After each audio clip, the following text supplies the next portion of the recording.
Good day mga kabayan. So, may kabayan tayo na message sa akin, nagtatanong tungkol sa notice period niya.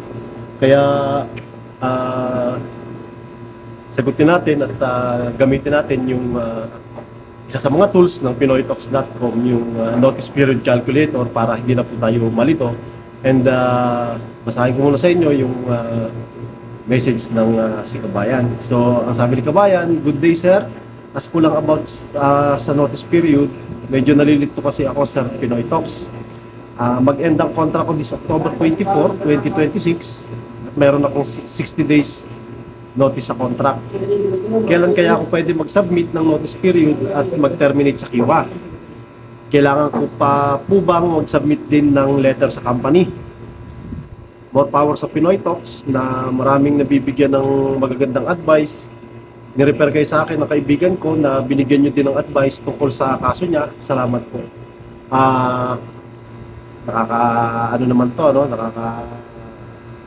Ah, Nakakapalakas ng loob at yung content po ng Pinoy Talks ay may natutulungan pala na kahit paano bibigay ng advice. So, maraming salamat po kabayan, ano, dahil ayaw niyang ipabanggit yung kanyang pangalan. So, kabayan, thank you sa sa tiwala at sa message. Okay, so ngayon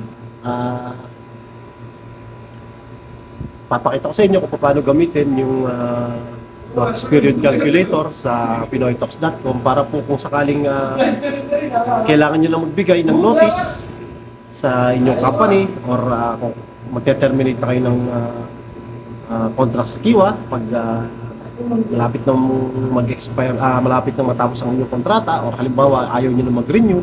So panoorin nyo po yung video, tapusin nyo para matutunan nyo kung paano gamitin ang notice period calculator ng Pinoy Talks na ginawa po ng inyong lingkod para po hindi tayo malito sa pag-submit ng notice period na yan dahil dyan nagkakaroon ng mga auto-renewal at ng iba pang nagkokos sa problema natin sa ating kontrata. Okay, so panoorin niyo po ang video.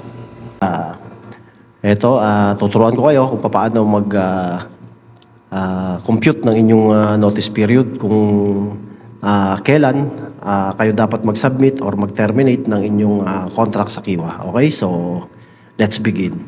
Okay, so punta lang tayo sa pinoytalks.com. So nandito lang ako sa pinoytalks.com. So ito po yung Ask the Community. Pag kayo ay member na ng forum community ng pinoytalks.com, so dito po kayo pwedeng mag-post sa Ask the Community. So makikita nyo po itong pencil icon, i-click nyo lang po yan. Ngayon, yan, dahil hindi ako naka-login ngayon, so kailangan nyo lang po mag-login, yun, gamitin ang inyong Google, login with Google, and pwede na po kayo mag-post gamit yung pencil icon na yan. Okay, so punta po tayo sa tools ng pinoytalks.com. So ito, sa bandang ibaba, makikita po natin. So ayan yung tools. Okay, so ayan ang Pinoy Talks OFW tools. Andyan pa rin yung ating EOSB calculator, notice period calculator, peso converter, letter request maker, at yung ating CB resume builder. And dito po tayo sa notice period calculator para masagot natin ang tanong ng ating kabayan na nag-message. So open tool. Okay, so yan po yung ginawa ko para hindi na po tayo malito sa pag-submit kung kailan ba talaga.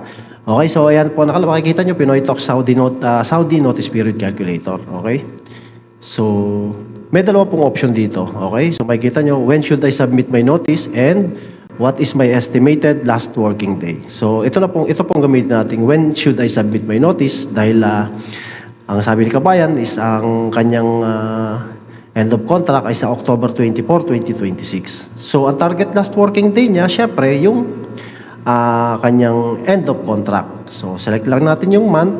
Okay, so, ang sabi niya ay October 24, 2026.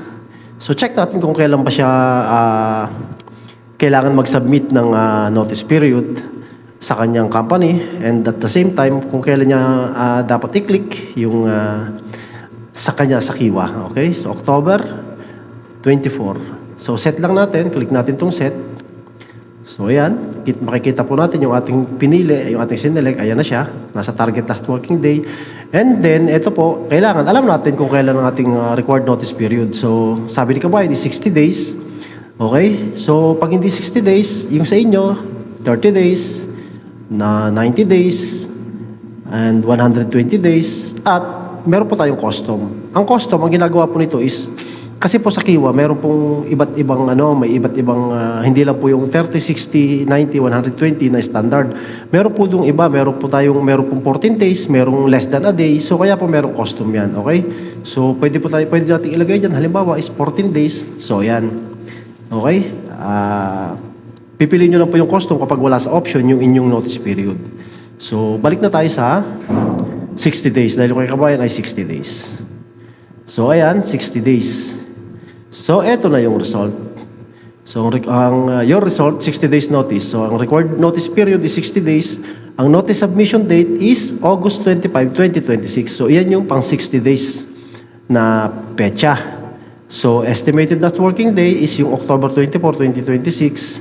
So, ito maganda po dito sa ginawa kong calculator na to is sasabihin niya kung ilang days pa natitira. So, days remaining from today. Okay? So, today is ano ba ngayon? June 30. June 30. Okay? So, meron pa siyang 86 days si kabayan.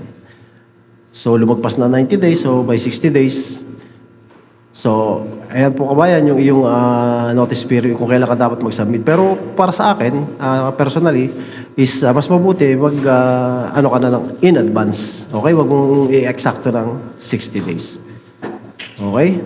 So, ayan po ang ating notice period. Kaya kung gusto nyo malaman, punta lang kayo sa pinoytalks.com, punta kayo sa tools, and then notice period calculator. Okay, so disclaimer, this calculator is intended for informational and planning purposes only. It does not provide legal advice or determine your legal rights or obligations. Employment notice requirements may vary depending on your employment contract, applicable Saudi labor regulation, company policies, or other legal circumstances. Okay, so lagi po tayong mag-base pa rin dahil iba-iba po yung case-to-case basis, iba-iba po yung ating sitwasyon. So, doon po tayo lagi mag-check pa rin tayo sa mga official na Saudi labor channels. So, ayan po, kabayan, bali ang 60 days nyo, August 25. Pero, gaya po ng sabi ko, is i-ano nyo ng advance. Huwag nyo i-eksakto ng August 25. So, maaaring mas maaga. Okay? And tungkol naman sa letter,